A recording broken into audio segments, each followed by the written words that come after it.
A very warm welcome all of you gentlemen, ladies and cadets जो government exam की preparation कर रहे हैं या स्पोकन इंग्लिश की तैयारी कर रहे हैं, तो उनके लिए वीडियो बहुत बेहतर होने वाली है, बहुत इंपॉर्टेंट होने वाली है। तो आज का हमारा टॉपिक रहेगा वर्ब। आज का हमारा टॉपिक रहेगा वर्ब। और वर्ब पढ़ाने से पहले मैं आपको सजेस्ट करता हूं, जिसने पुरानी वीडियोस नहीं देखी है वो जाके प्लीज पुरानी वीडियोस देखिए, क्योंकि वो बहुत बेसिक सी वीडियो है, तो आपको आना चाहिए। ठीक है, नेक्स्ट लेट्स बिगिन। वर्ब, आज हम पढ़ाएंगे वर्ब। और वर्ब को पढ़ाने से पहले मैं आपको बताऊंगा कि जो मैंने पिछली बार ही बताया था आपको, subject verb plus object. Subject verb और ऑब्जेक्ट, ये मैंने आपको बता दिया था कि वर्ब क्या होता है, सब्जेक्ट का काम कौन कौन करता है या ऑब्जेक्ट का काम कौन कौन करता है। ठीक है, तो इस वीडियो को मैं स्टार्ट करने से पहले आपको एक शायरी सुनाऊंगा, एक कोट सुनाऊंगा जो आपके लिए बहुत इंस्पिरेशन होगा, बहुत फायदेमंद होगा।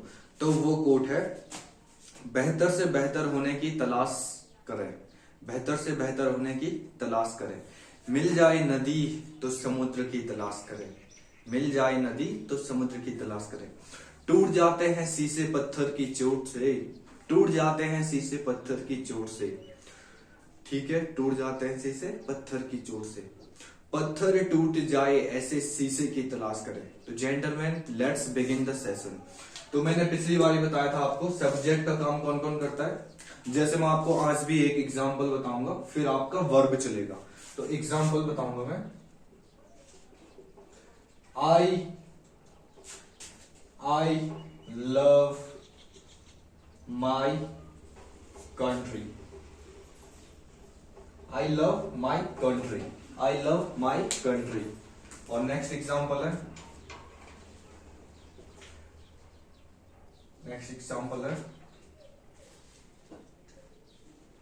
My love is immutable.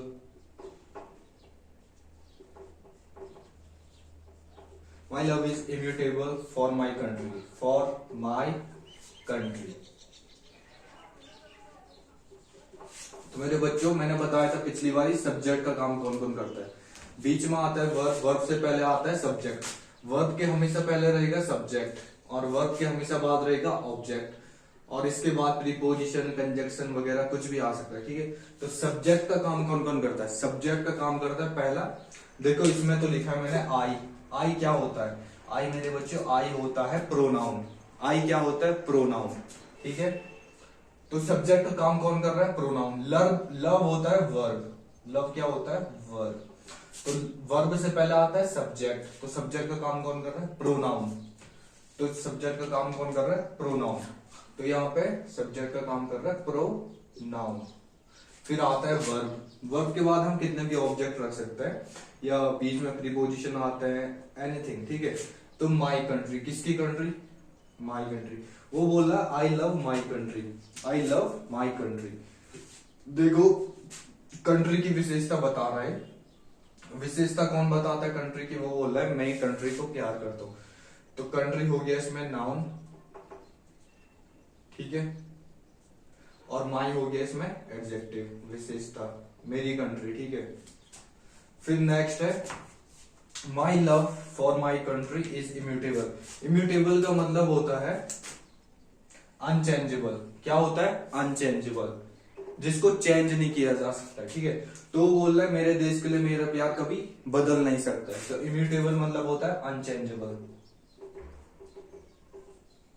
Unchangeable, जिसको कभी बदला नहीं जा सकता। ठीक है, तो मेरे बच्चों, ऑब्जेक्ट का काम कौन कर रहा है इसमें? कंट्री। ऑब्जेक्ट का काम भी नाउन करता है, ऑब्जेक्ट का काम भी नाउन करता है। आपको लग रहा होगा मैं क्या पढ़ा रहा हूं, तो ये बेसिक्स है, आपको पता होना चाहिए नाउन क्या होता है, वर्ब क्या होता है, ये कहाँ यूज होता है। ठीक है, अब मैंने बता दिया नाउन, प्रोनाउन और नाउन। तो सब्जेक्ट का काम कौन कर रहा है? प्रोनाउन। जैसे नेक्स्ट एग्जांपल में देखो, नेक्स्ट एग्जांपल है, Mohan Yeats ice cream. Mohan Yeats ice cream. देखो नाउन क्या होता है, noun is a name of person place और थिंग इज कॉल्ड नाउन, या नाउन इज एवरीथिंग, ठीक है। तो नाउन, मोहन क्या है इसमें नाम है, तो नाउन क्या है नाम, तो ये हो गया नाउन। सब्जेक्ट का काम कौन कर रहा है, नाउन। ईट होता है मेरे बच्चों वर्ब, ईट क्या होता है वर्ब, और ये हो गया ऑब्जेक्ट। आइसक्रीम किसी का नाम है, ठीक है, तो ऑब्जेक्ट, इसमें भी नाउन का काम कर रहा है। देखो तो सब्जेक्ट का काम कौन करता है और नाउन करता है। ये मैंने पिछली वीडियोस में भी बता दिया था, तो अगेन आई विल। नेक्स्ट देखो, चलो इतने तक तो हो गया, और लास्ट एग्जांपल, इसके बाद हम वर्ब शुरू कर रहे हैं। Drinking is a bad habit. Drinking alcohol लिख दो या कुछ भी लिख दो, तो drinking is a bad habit, ठीक है। तो इसमें ड्रिंकिंग कर रहे हैं मेरे बच्चों, पिछली बार ही बता थे मैंने, इज ए वर्ब, आर्टिकल वगैरह, ठीक है। तो वर्ब से पहले आ रहा है सब्जेक्ट, तो सब्जेक्ट का काम कौन करता है और जिरंड करता है। कौन करता है, जिरंड करता है। तो सब्जेक्ट का काम और कौन कर रहा है, जिरंड कर रहा है। आई होप आप यहां तक समझ गए होंगे। तो सब्जेक्ट का काम कौन कर रहा है और जिरंड कर रहा है, ठीक है। तो आशा करता हूं आप इतना समझ चुके होंगे।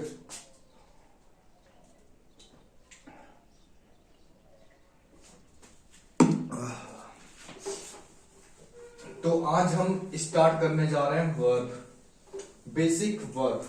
देखो वर्ब को मैं 3 कैटेगरी में डिवाइड करूंगा। एक तो मैं पढ़ाऊंगा आपको बेसिक, एक पढ़ाऊंगा मैं आपको एडवांस,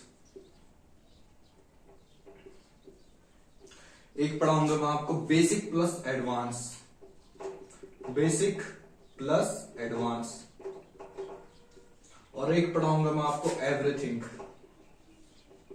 तो आप कमेंट बॉक्स में लिख दीजिएगा कि आपको क्या पढ़ना है। एवरीथिंग में आपके एग्जाम्स के बाहर कोई क्वेश्चन जाएगा नहीं, मतलब कि आपका पूरा सिलेबस यही कंप्लीट हो जाएगा। और मैं आपको बताना चाहूं कि वर्ब का असाइनमेंट मैं दे चुका हूं, और बहुत सारे बच्चे बोले थे सर हमें वर्ब ऑनलाइन सॉल्व कराइए। तो बच्चों अगर वर्ब तुरंत फिनिश हो जाता है या मेरे को टाइम लगेगा तो मैं आपको नाउन का असाइनमेंट ऑनलाइन सॉल्व करा दूंगा। तो हम आज करेंगे वर्ब। मेरे बच्चों वर्ब होता क्या है, वर्ब होता क्या है, वर्ब होता है क्रिया। वर्ब को हम हिंदी में बोलते हैं क्रिया। क्या बोलते हैं, क्रिया, क्रिया, क्रिया। किसी कार्य का करना या होना क्या कहलाता है, क्रिया कहलाता है, वर्ब कहलाता है। एक्शन, एक्शन क्या दर्शाता है, वर्ब एक्शन। एक्शन मतलब होता है, दूसरा दिखाता है ऑक्यूरेंस,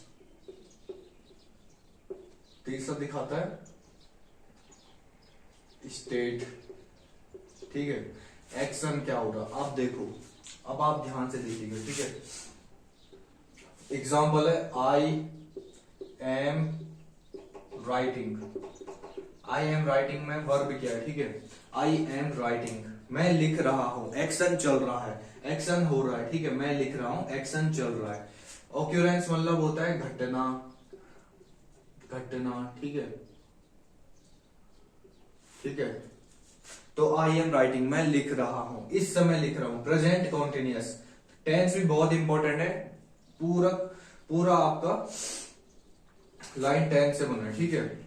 तो आई होता है सब्जेक्ट, मैंने बताया था आई है इसमें प्रोनाउन, प्रोनाउन। एम क्या है, एम है हेल्पिंग वर्ब, और राइटिंग क्या होता है, मेन वर्ब। आप बोलोगे सर ये हेल्पिंग वर्ब और मेन वर्ब क्या होता है, तो बच्चों मैं आपको इसकी भी वीडियो सुनाऊंगा। देखो इज एम आर वर्ब की 3 फॉर्में होती है। कितनी फॉर्में होती है, 3 फॉर्में। First form, second form, third form, जो आपके लिए बहुत इंपॉर्टेंट होती है। फोर्थ और फिफ्थ भी होती है, आईएनजी वाली, ये और एस या ईएस वाली, ठीक है। First form, second form, third form. देखो एम होती है, इज एम आर होती है वर्ब की first form, present continuous, present indefinite, sorry, is am are, ये लगती है प्रेजेंट इंडेफिनिट में। सेकंड फॉर्म होती है वॉज या वर, वॉज ऑब्लिक वर, और थर्ड फॉर्म होती है बीइंग, जिसको हम पार्टिकल बोलते हैं। क्या बोलते हैं इसको, पार्टिकल, या पास्ट पार्टिकल, इसको हम पार्टिकल। आप बोलोगे सर प्रेजेंट के साथ लगता है फर्स्ट फॉर्म, पास्ट के साथ लगता है second form. No no no, future के साथ थर्ड फॉर्म नहीं लगेगा। फ्यूचर के साथ लगता है मेरे बच्चों will oblique shall, will oblique shall. तो वर्ब के फर्स्ट फॉर्म का यूज हम प्रेजेंट इंडेफिनिट में यूज करते हैं, वर्तमान काल में, इसको भूतकाल में, और थर्ड फॉर्म विल और शैल करते हैं, ठीक है, फ्यूचर के लिए।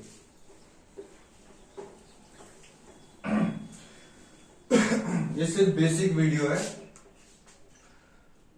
और next state, verb of state, verb of continuous सब बताऊंगा मैं आपको, ठीक है।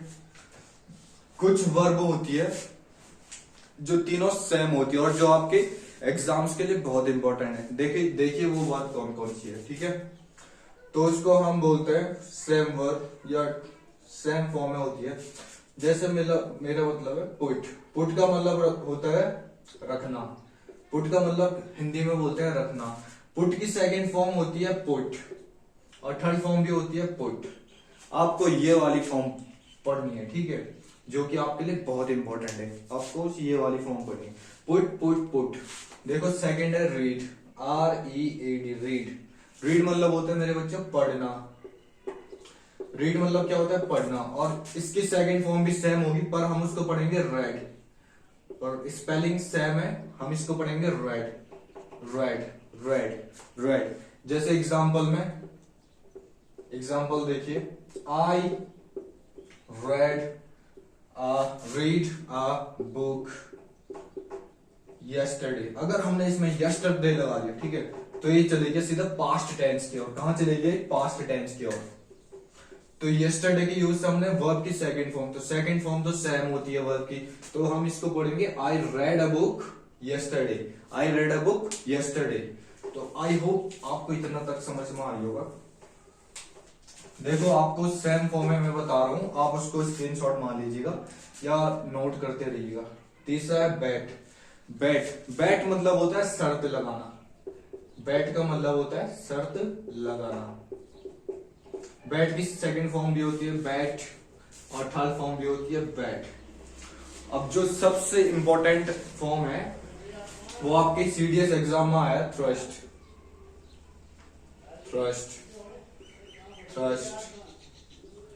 और थ्रस्ट। इसका मतलब होता है थोपना। और दूसरा एग्जांपल में बताता हूं, दूसरी वर्ब आई है burst.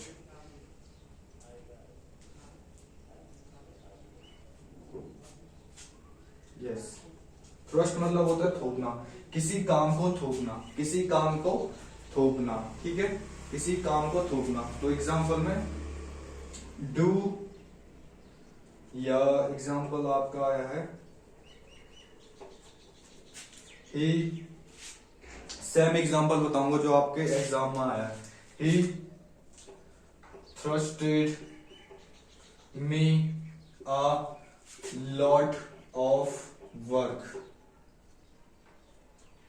He thrusted on me a lot of work yesterday in the evening। ठीक है, yesterday in the evening। तो सेम क्वेश्चन आ रखा है आपका CDS में।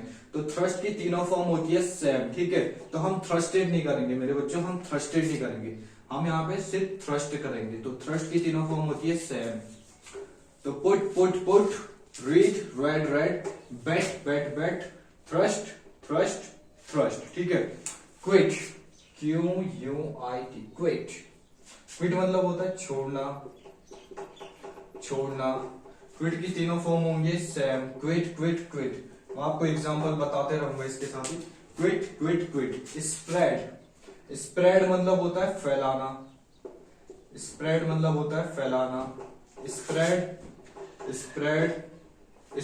स्प्रेड की तीनों फॉर्म होती है सेम, स्प्रेड। आप इसको स्क्रीनशॉट ले लीजिएगा, जो कि आपके एग्जाम्स के लिए बहुत इंपॉर्टेंट है।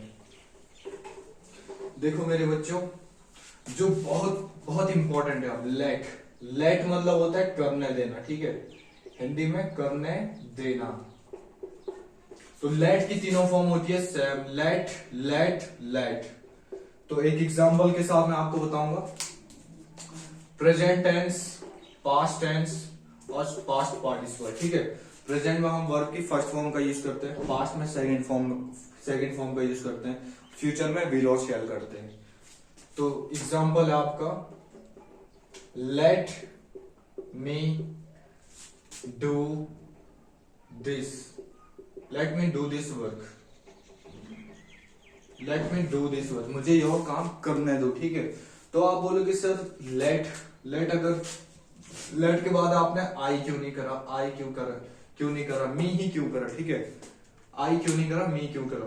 तो मैंने आपको बताया था ही, सी, इट, आई, यू, ये सारे होते हैं सब्जेक्टिव केस। सब्जेक्टिव केस होते हैं प्रोनाउन के। किसके होते हैं? प्रोनाउन के subjective case, subjective case of a pronoun.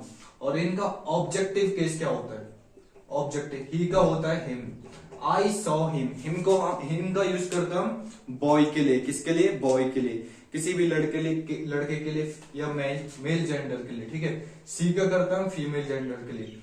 तो सी का ऑब्जेक्टिव केस होता है हर। क्या होता है? सी का ऑब्जेक्टिव केस होता है हर, फीमेल के लिए यूज करते हैं। इट का ऑब्जेक्टिव केस क्या होता है? इट ही होता है। आई का क्या होता है ऑब्जेक्टिव केस? आई का होता है मी। ठीक है, और यू का क्या होता है? यू का होता है यू ही। तो ये सारे ऑब्जेक्टिव केस है, ऑब्जेक्टिव केस ऑफ प्रोनाउन। तो मेरे बच्चों, मैंने आपको बताया है subject plus verb plus object. आप बोलोगे सर इसमें ये वर्ब तो नहीं है। नो नो नो जेंटलमैन, मी यहाँ पे वर्ब नहीं है, मी यहाँ पे वर्ब नहीं है। मी क्या? Objective case of pronoun. तो बोलोगे सर सब्जेक्ट लेट होगा। मेरे बच्चों, मैं आपको पढ़ा रहा हूं वर्ब। लेट क्या है? एक वर्ब होती है। लेट एक वर्ब होती है। क्या होती है? वर्ब होती है। लेट के बाद हमेशा ऑब्जेक्टिव केस आता है। लेट के बाद हमेशा objective case of a pronoun. तो आई नहीं होगा, लेट मी होगा। ठीक है, तो let me go, let me do this work. ठीक है, लेट हिम गो, हमेशा ये होता है, ऑब्जेक्टिव केस आता है। तो आई होप आप इतना समझ चुके होंगे।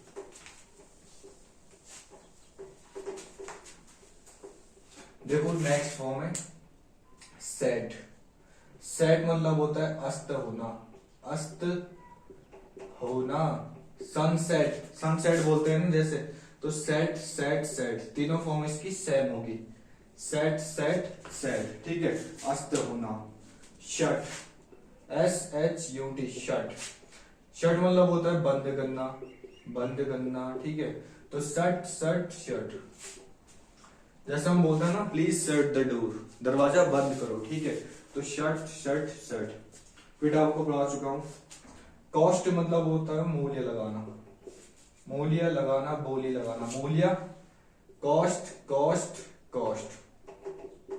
देखो बच्चे, ये वाली वर्ब्स एग्जाम्स के लिए बहुत इंपॉर्टेंट है और बेसिक के लिए भी बहुत इंपॉर्टेंट है। यही वर्ब आपके एग्जाम्स में आती है, चाहे कोई भी एग्जाम्स हो, सेम यही वर्ब आएंगे। ठीक है, तो आपको ध्यान देना पड़ेगा कौन सी वर्ब कितनी इंपॉर्टेंट है। इसको प्लीज आप उतार दीजिएगा। Next, cost cost cost. Cost मतलब होता है मूल्य लगाना। जैसे एग्जांपल में, the pen costed me 100 rupees. ठीक है, the pen costed me 100 rupees. तो मैंने बोला था कॉस्ट कॉस्ट कॉस्ट। कॉस्ट की तीनों फॉर्म क्या होती है? सेम होती है। तो मेरे बच्चों यहाँ पे कॉस्ट होगा, कॉस्टेड नहीं होगा। ठीक है, कॉस्ट होगा, कॉस्ट होगा। ओके, देखो आपको इतना तो पढ़ना ही पड़ेगा बेसिक्स के लिए। और अगर आप एग्जाम्स निकालना चाहते हैं तो you have to just focus, you have to focus and be a dark horse. Okay, you have to be a dark horse. Dark horse क्या होता है? Unexpected winner, unexpected winner. जैसे आज 10 का रिजल्ट, 10 और 12 का रिजल्ट आने वाला है, तो कोई होगा जो 100% ला देगा, 90% जिस पर आपको विश्वास ना हो। मतलब कि आप बोलेंगे यार मेरा ये दोस्त तो कुछ नहीं है, सेकंड डिवीजन से पास होगा। तो उसकी आगे तुम्हारी 80-90%, so he will be a dark horse. तो क्या होगा, डार्क हॉर्स, ठीक है। डार्क हॉर्स का मतलब होता है काला घोड़ा नहीं मेरे बच्चों, ये एक इडियम है। डार्क हॉर्स मतलब होता है एन अनएक्सपेक्टेड विनर, ठीक है।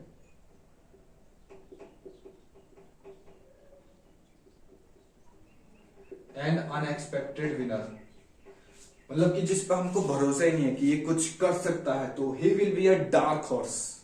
तो he will be a dark horse, he will be a dark horse, okay.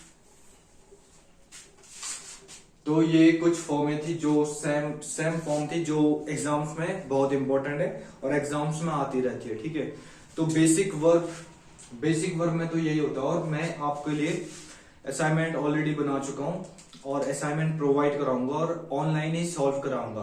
अब की बार से मैं असाइनमेंट्स को ऑनलाइन ही सॉल्व कराऊंगा, ठीक है। तो नेक्स्ट वर्ब है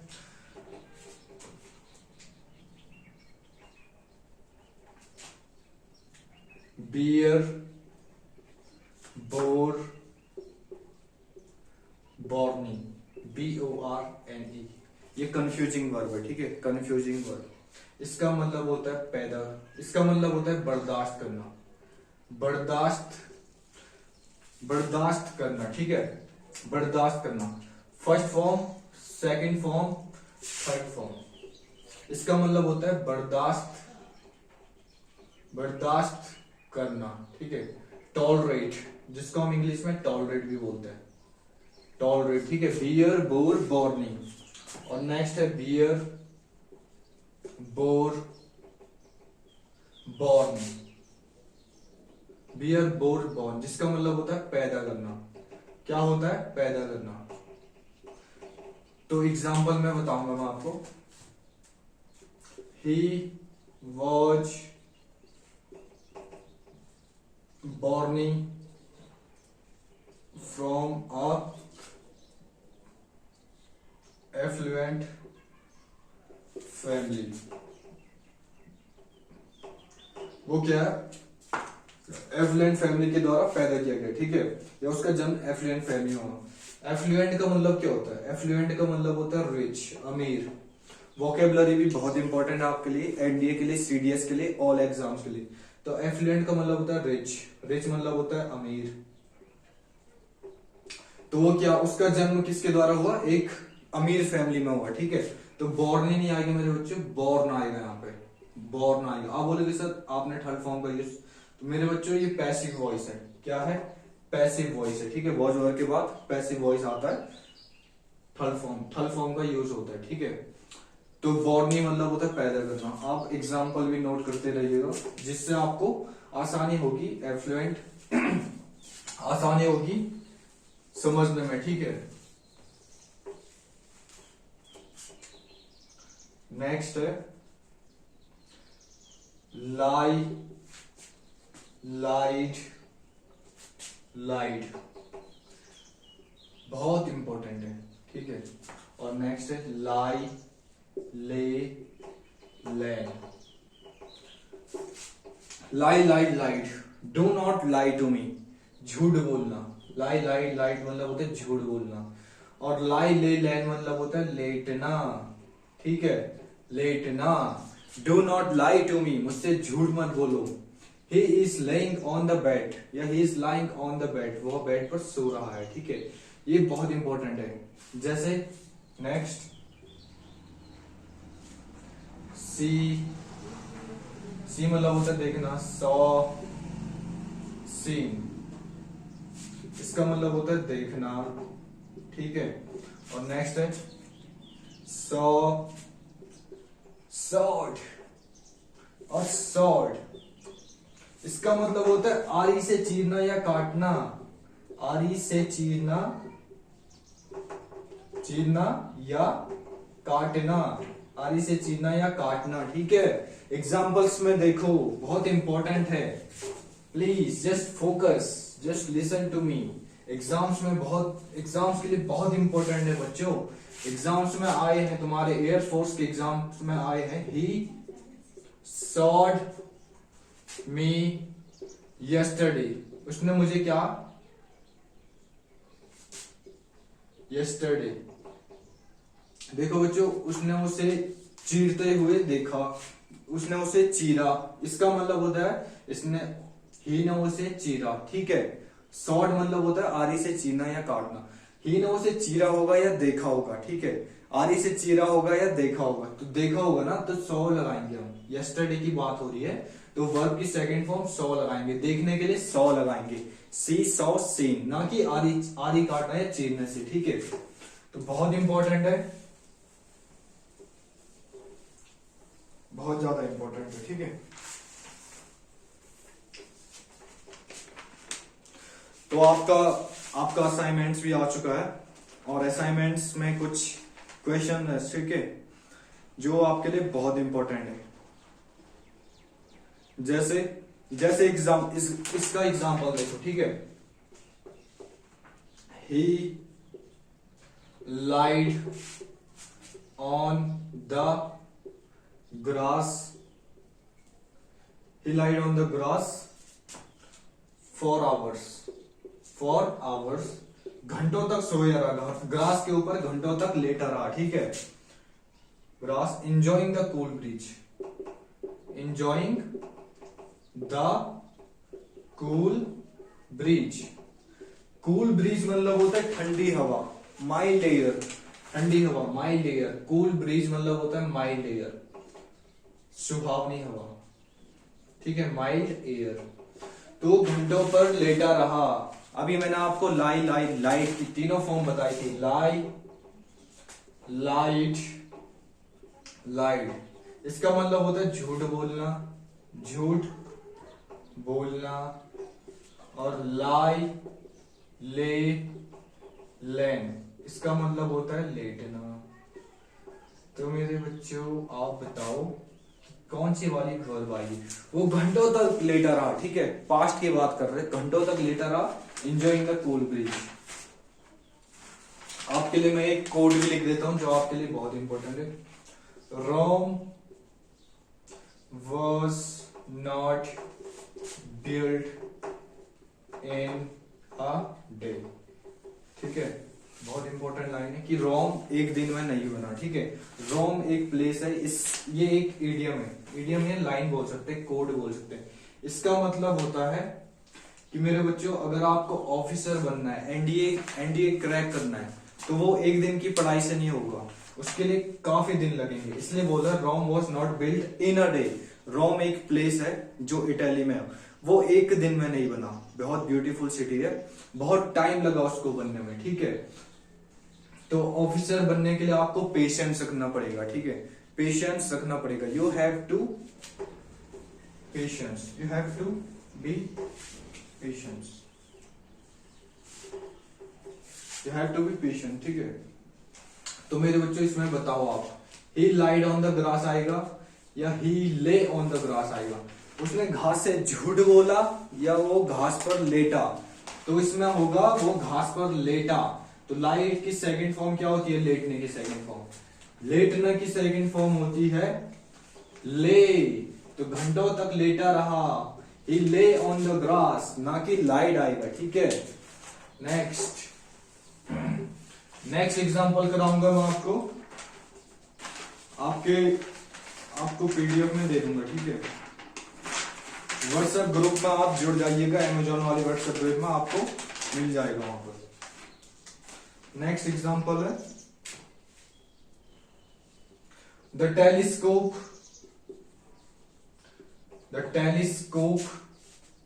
was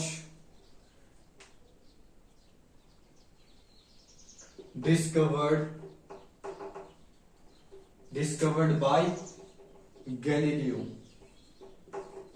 जो टेलीस्कोप है उसका आविष्कार किसने करा, गैलीलियो ने करा, ठीक है। टेलीस्कोप का आविष्कार किसने करा, गैलीलियो ने करा।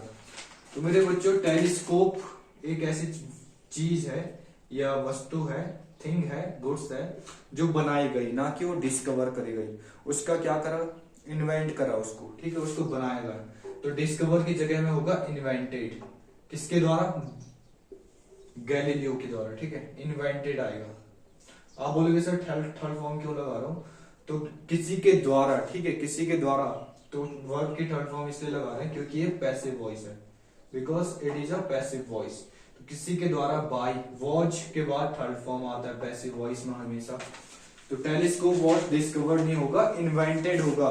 और डिस्कवर हम किसको करते हैं, कोई चीज पुरानी वस्तु है और हमने उसको डिस्कवर करा, ठीक है, मतलब कि हमने उसमें खोजबीन करी। जैसे आपका डिस्कवरी चैनल आता है तो उसमें आप जंगल जाते हैं, जड़ी बूटी की खोजबीन करते हैं, ठीक है, तो उसके लिए यूज करते हैं हम डिस्कवर, ना कि इन्वेंटेड करते हैं।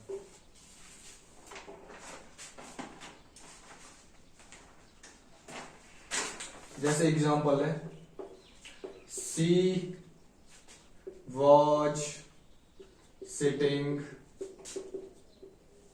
Beside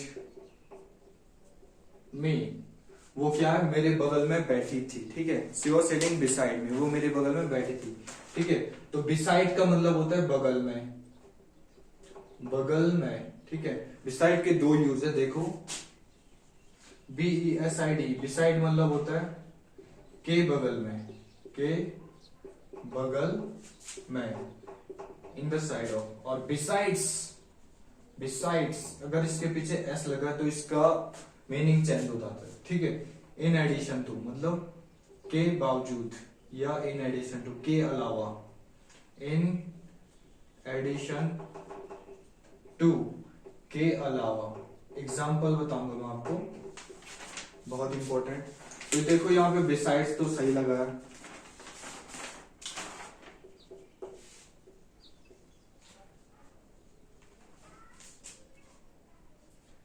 besides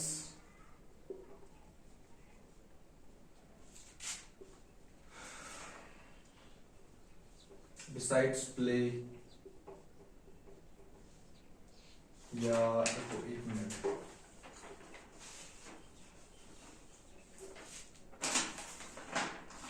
besides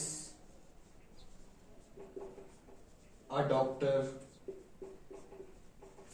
he is a good scientist, good scientist too। Doctor होने के अलावा वह एक साइंटिस्ट भी है, ठीक है, वह एक अच्छा साइंटिस्ट भी है। तो बिसाइड का यूज होता है के बगल में, I am sitting beside what ever. और बिसाइड्स का मतलब होता है के बावजूद या के अलावा, ठीक है। फुटबॉल खेलने के अलावा वह क्रिकेट भी खेलता है। Besides playing a football he plays cricket too, ठीक है। मैं आपको ये वाला एग्जांपल बाद में कराऊंगा क्योंकि ये बहुत इंपॉर्टेंट है, और ये वाला नेक्स्ट वीडियोस में आपको पूरा सॉल्व करा दूंगा। मैं आपको कुछ वन वर्ड सब्स्टिट्यूशन कराता हूँ, one word substitution, one word substitution, जो आपके एग्जाम के लिए बहुत इंपॉर्टेंट है, ठीक है। एक एग्जाम में आया है, वर्ब से क्वेश्चन है, ठीक है। One who is hitting a man is called misogynist, या hitting a woman is called misogynist। And same question आया आपका एयरफोर्स में, and one who is hitting a man is called misandrist। Same question है बच्चों, बहुत important question है। देखो, misogynist का मतलब होता है जो औरतों से या लड़कियों से हेट करता है, जो उनसे नफरत करता है। और मिसैंड्रिस्ट का मतलब होता है जो लड़कों से नफरत करता है, जो मर्द जात से नफरत करता है, उसको बोलते हैं मिसैंड्रिस्ट, ठीक है। तो इसमें आपको एरर बताना है, एरर किस भाग में है, ठीक है। One who is hitting a woman is called misogynist and one who is hitting a man is called misandrist. बहुत इंपॉर्टेंट क्वेश्चन है और इसी को मैं आपको एग्जांपल में बताता हूं। नेक्स्ट एग्जांपल में, आई एम हेटिंग यू, मैं तो तुमसे नफरत कर रही हूं। क्या ये बोलना सही है? आई एम हेटिंग यू या आई हेट यू, इन दोनों में से कौन सा सही होगा? ठीक है, आई एम हेटिंग यू होगा या आई हेट यू। तो मेरे बच्चों, हेट होती है हमेशा वर्ब ऑफ स्टेट। क्या होती है? Verb of state. कोई बोलेगा आई एम हेटिंग यू, तो मुझे दिखाओ यार हेट कहाँ है, मतलब कि दिखाओ मुझे नफरत कहाँ कर रही हो तुम। ठीक है, दिखाओ मुझे नफरत कहाँ कर रही हो, तो हेटिंग नहीं होता है। कोई बोलेगा मैं तुमसे नफरत कर रही हूं, तो आप बोलोगे दिखाओ यार कहाँ कर रही हो, दिखाओ मुझे। ठीक है, तो कभी हेटिंग नहीं होता है, हेट होता है। ठीक है, तो आई हेट यू होता है, हेटिंग कभी नहीं होता है। तो one who is hating, no मेरे बच्चों, हेटिंग नहीं होगा, यहां पर होगा हेट्स। क्या होगा? हेट्स। और यहां पर भी क्या होगा? हेट्स। ठीक है, आई होप कि आपको यहां तक समझ में आ गया होगा। चलो अब हम वन वर्ड सब्स्टिट्यूशन की तरफ जाते हैं। One word substitution. तो मिसएंड्रिस्ट और मिसोगाइनिस्ट का मतलब तो मैं आपको बता चुका हूं। वन हु हेट्स मैन, उसको बोलते हैं मिसएंड्रिस्ट, तो वुमन के लोग। ठीक है, मिसएंड्रिस्ट बोलते हैं मैन के लिए, जो लड़कों से हेट करता है उसको बोलते हैं मिसएंड्रिस्ट। ठीक है, दूसरा होता है वन हु हेट्स वुमन, जो लड़कियों से नफरत, उसको बोलते हैं मिसोगाइनिस्ट। क्या बोलते हैं? मिसोगाइनिस्ट।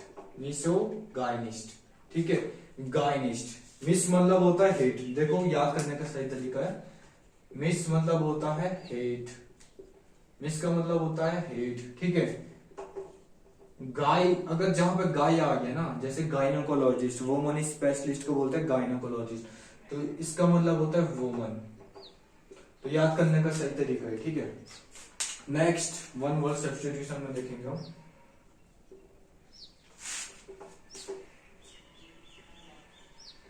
A person who